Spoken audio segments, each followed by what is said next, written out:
నేటి political heat చాలా వరకు తగ్గిందనే చెప్పాలి. తగ్గిందా? పెరిగిందా? ఎందుకు పెరుగుతోంది? ఎవరు పెంచుతున్నారు? రాష్ట్రంలో పరిస్థితి ఎలా ఉంది? కొలువుదీరిన గవర్నమెంట్ ఎన్నాళ్ళు కొనసాగుతుంది? ఈ విషయాలన్నీ కూడా ఈరోజు తెలంగాణకి సంబంధించిన గవర్నమెంట్‌కి సంబంధించిన కొన్ని ముఖ్యమైన విషయాలు పివి రెడ్డి సార్ భవిష్యత్ ఏం చెప్తుంది అనేది సార్ మాటల్లో విందాం. నమస్కారం సార్. నమస్కారం. స్వామి శరణం. స్వామి శరణం. సార్ మీరు చెప్పినట్టుగానే చాలా వరకు గట్టి పోటీ మధ్య ఎవరైనా రావచ్చు. ఇద్దరు హెమాహెమీలు. అందులో అటు రేవంత్ రెడ్డికి కూడా ఛాన్సెస్ ఉన్నాయి అన్నట్టుగా మీరు చెప్పారు. అలాగే రేవంత్ రెడ్డి గారు రావటం జరిగింది. సో, కొలువు తీరారు. నడుస్తోంది గవర్నమెంట్. కొన్ని కొన్ని పథకాలు అమలు చేస్తూ ఉన్నారు. బట్ కొన్ని కామెంట్స్ ఏమొస్తున్నాయంటే ఎన్నాళ్ళో కొనసాగదు గవర్నమెంట్. కొన్నాళ్ళలో దిగిపోతుంది. దిగిపోవటానికి గట్టి ఇది ఉంది. వెనకాల పట్టు అంత పట్టు లేదు గవర్నమెంట్‌లో. గతాన్ని చూస్తే కాంగ్రెస్‌లో అందరూ కుర్చీల కోసం ఆహ్, తహతహలాడే వాళ్ళే ఎక్కువ మంది ఉంటారు కాబట్టి, వాళ్ళని ఎలాగైనా దించాలి అనేది చాలామంది వెయిట్ చేస్తున్న విషయం. దిగిపోతుంది గవర్నమెంట్ అనేది కూడా ఊహిస్తున్న విషయం. మీ భవిష్యత్తు ఏం చెప్తుంది? అసలు మీరేం చెప్తారు గవర్నమెంట్‌కి సంబంధించి, రేవంత్ రెడ్డి గారి పాలనకి సంబంధించి? స్వామి శరణం. మేడం, నేను గతంలో ప్రేక్షకులకు, మేధావులకు, పొలిటికల్ లీడర్స్కి నమస్కరించి చెప్తున్నాను.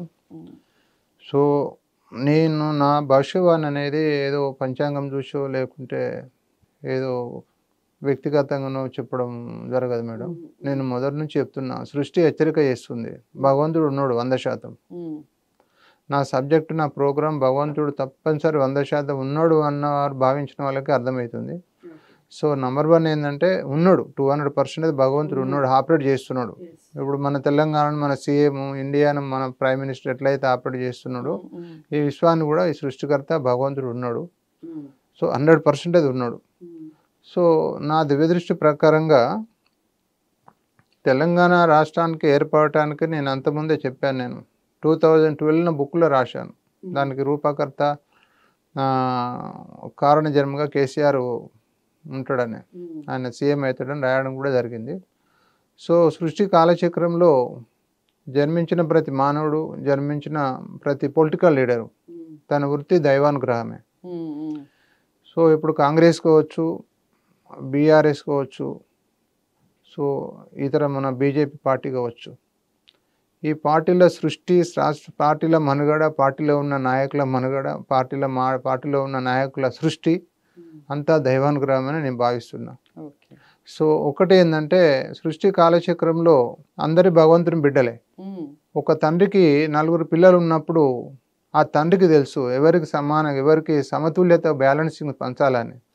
తమ నాలెడ్జ్ని బట్టి అన్నది కాదు.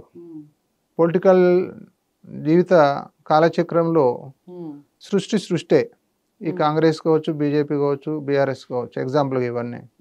సో, ఒక పీరియడ్ బీఆర్ఎస్కి ఇవ్వడం జరిగింది. సో, అది నా దివ్యదృష్టి ప్రకారం చెప్తున్నాను. సో, ఇప్పుడు నేను గతంలో ఒక 3 years బ్యాక్ మన జిహెచ్ఎంసీ మున్సిపల్ ఎలక్షన్లే ఈ టీఆర్ఎస్ పార్టీకి విష్ణుదేవుడు డెడ్ అగనెస్ట్ ఉన్నాడు. చాలా నేను అప్పటి నుంచి నేను చెప్తున్నాను టీవీలలో.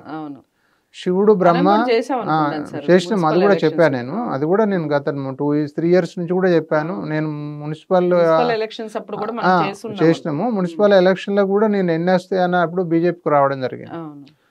సో, విష్ణుమూర్తి నేను యాక్చువల్గా మునుగోడు ఎలక్షన్లో కూడా చెప్పాను నేను. సో, దాన్ని క్లియర్గా ఇండైరెక్ట్ ఫోకస్ చేస్తాను నేను. టీఆర్ఎస్ అనే వటవృక్షము చూడటానికి దాని బలవంతంగా మంచిగా పచ్చని చెట్ల ఆకులతోని, మంచిగా పూలతోని, పండ్లతోని కంటికి అవుపడుతుంది. కానీ భూఅంతర్భాగంలోని వేర్లు మాత్రం అనేది బలహీనంగా చెదలబట్టిపోయినాయి, బలహీనంగా ఉన్నాయి. గాలి బలవంతంగా వస్తే, సుడిగాలి బలవంతంగా వస్తే కూలిపోతుందని చెప్పాను నేను. సర్ప్రైజ్ గెలిపోని సర్ప్రైజ్ ఓటమని చెప్పాను నేను. సో, నేను చెప్పినట్లుగానే నేను మునుగోడు ఎలక్షన్లో అది గెలుపు కాదని కూడా వచ్చింది. యాక్చువల్గా అది కొన్ని డీప్గా మనం చెప్పకూడదు. సో, ఇప్పుడు ఆ సృష్టికర్త నేను కేసీఆర్ గారు కూడా నేను మనవి చేసిన, విష్ణుమూర్తి అగనిస్ట్ ఉన్నాడు, నేను చెప్పినా చేస్తే హ్యాట్రిక్ సాధిస్తాడని కూడా మనం చెప్పడం జరిగింది. So, Vishnumurthy still now KCR గారి బీఆర్ఎస్ పార్టీని కావచ్చు, కేసీఆర్ గారిని కావచ్చు, పాపం వెంటాడి ఆ పార్టీని ఓడించడం జరిగింది. అది ఒక దైవానుగ్రహము గల వ్యక్తికి భగవంతుని అనుగ్రహం ఉంటే ఎందరు మానవులు ఏకమైనా కూడా ఏం చేయలేరు మేడం. ఓకే. ఇది ఎగ్జాంపుల్గా మనం ఊహించిన మానవుని ఊహకు అందిన పరిణామాలు ఇవన్నీ. సో నా దివ్యదృష్టి ప్రకారంగా నేను సూచిగా సంకేతంగా చెప్పడం సర్ప్రైజ్ ఓటమని కూడా నేను ఇండైరెక్ట్ మొత్తం సిగ్నల్స్ చేయడం జరిగింది. ఒక చెట్టు రూపకంగా చెట్టు చూడడానికి బాగుంది, వేర్లు అతి బలహీనంగా ఉన్నాయి, గాలి బాగా వస్తే ఓడిపోవడం అవుతుందని కూడా నేను పదే రిపీట్ చేస్తూ ఉన్నా ప్రతి ప్రోగ్రాంలో. సో అలానే ఊహించినట్లుగా పోయింది. సో ఇప్పుడు మన రేవంత్ రెడ్డి గారు అప్పుడు నాడు గెలిచిన కేసీఆర్ గారు ఎలా అయితే గెలిచిండ్రో దైవానుగ్రహంతో, అదే దైవానుగ్రహంతో మంచిగా పరిపూర్ణంగా సంపూర్ణంగా 100% దైవానుగ్రహంతో గెలిచిన వ్యక్తి రేవంత్ రెడ్డి గారు.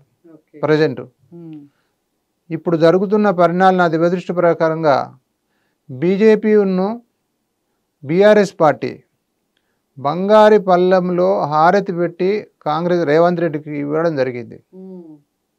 బీజేపీ బీఆర్ఎస్ ఈ రెండు పార్టీలు ఏకమై కాంగ్రెస్ పార్టీని గెలిపించడం జరిగింది సంపూర్ణంగా.